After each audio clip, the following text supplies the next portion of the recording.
You know, this right here is a judgment that has been given the PDP and even the APC a headache.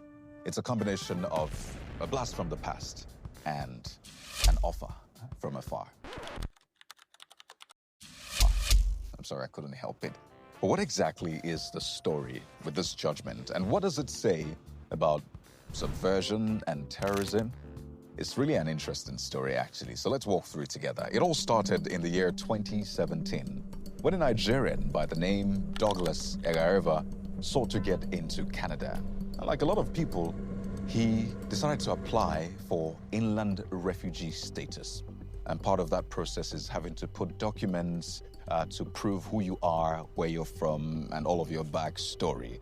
And part of the evidence tendered were memberships of two political parties in Nigeria. First, of the People's Democratic Party from 1999 to 2007, and second, membership of the APC from 2007 up until 2017, although that timeline is a bit warped because the APC didn't come to life until much later, after 2007. But back to the story.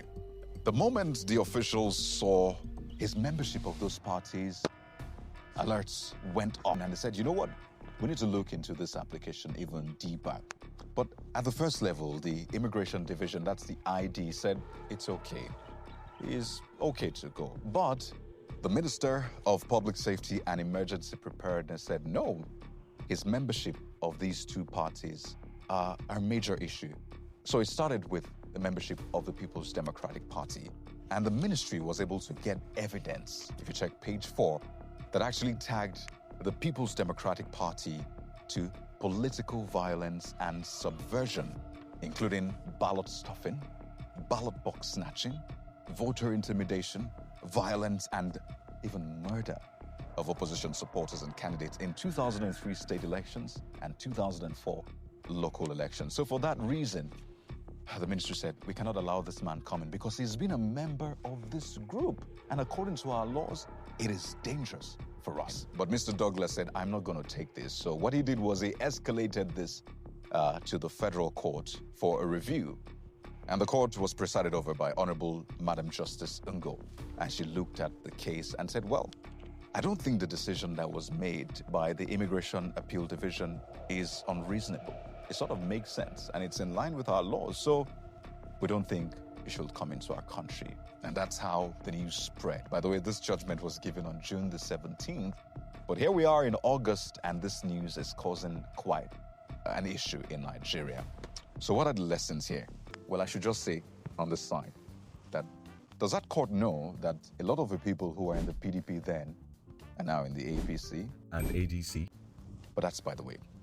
While it is important not to get our validation from outside the country, there are issues that we really need to look at. And it's sad that this embarrassment came from outside. So I'm wondering, for these parties concerned, what will they do next? Are they going to be challenging this judgment in some way?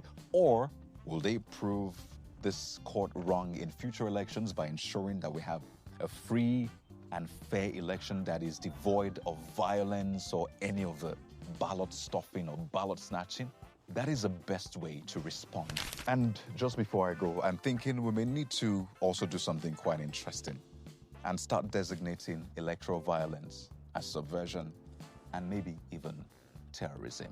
And just in case the APC is thinking, well, we are free, we were not mentioned, don't forget that the court did not even consider the evidence for the APC. It just said what we have for the PDP is enough. So let's do things right when it comes to elections. Ireo.